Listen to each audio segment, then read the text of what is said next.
So this commenter is trying to accuse me of holding double standards, and he states that the English Women's Super League is rated higher than the American NWSL, according to the Opta rankings. But is this actually the case? Let's take a look. Well, this is the graph that you probably found when you Google searched for it.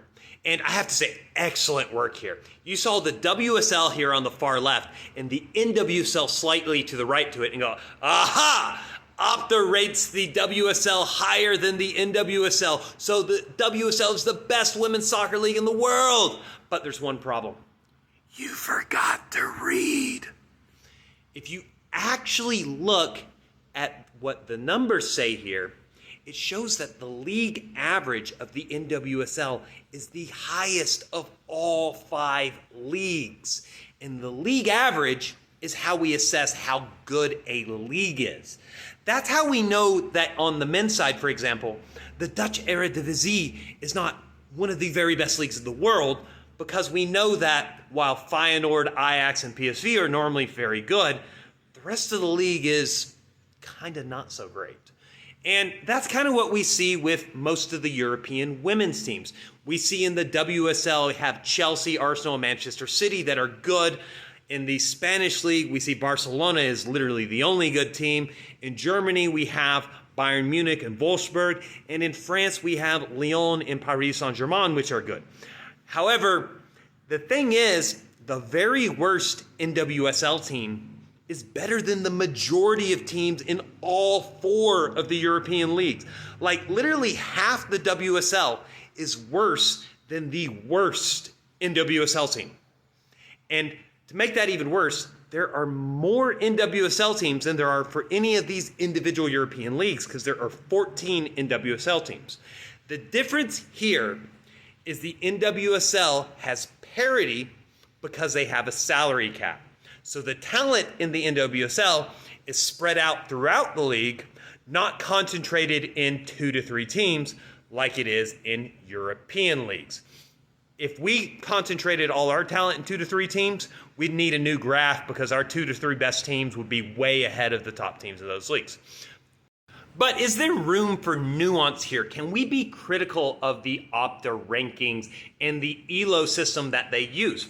Of course you can. I think you should be critical of it, because here's the thing. The ELO rankings are not an absolute fact. They are at best an estimate, and that estimate is flawed because it's estimating what would happen, not what actually would happen if these teams played against each other regularly. However, on individual scales, it's more objective than, say, mine or your subjective opinion. So, do I have a criticism of these Opta rankings for the women's leagues? Absolutely, yes I do. I think that the best NWSL teams are actually either on par, if not a little better, than those very best European teams. And I think it's a case of those European teams get to beat up on little minnows all the time, which helps boost their ELO ranking, to where the NWSL teams, they beat the shit out of each other so much that it's hard for any one team to really rise to the top of the ranks. And the analogy I'll use to this is American college football, because most people that follow American college football know this is true. The SEC is by far the strongest conference in all of college football. Yes, there are individual teams outside the SEC, such as Michigan, Ohio State, Miami, Florida State, etc., which occasionally can even be maybe the best team in the entire country. However, a lot of the SEC teams will end up losing a game because they have to play against Alabama, Georgia, LSU, Tennessee, these big powerhouses, to where Florida State plays in the ACC. They don't have to play almost anyone difficult all season. Ohio State really has one tough game against Michigan. They don't have to play against these tough teams all the time, so their rankings are a little bit safer. So Barcelona in particular, being that top-ranked team, I think if they had to play in a league as tough as the NWSL, you'd see them plummet. But that's just me, and that's a subjective opinion. You don't have to agree with it. But at the end of the day, the NWSL is the best women's soccer league in the world. They're also raising their salary cap, so expect them to make some big signings in the near future and just become even better. And yeah, that's the way it's going to be for the future.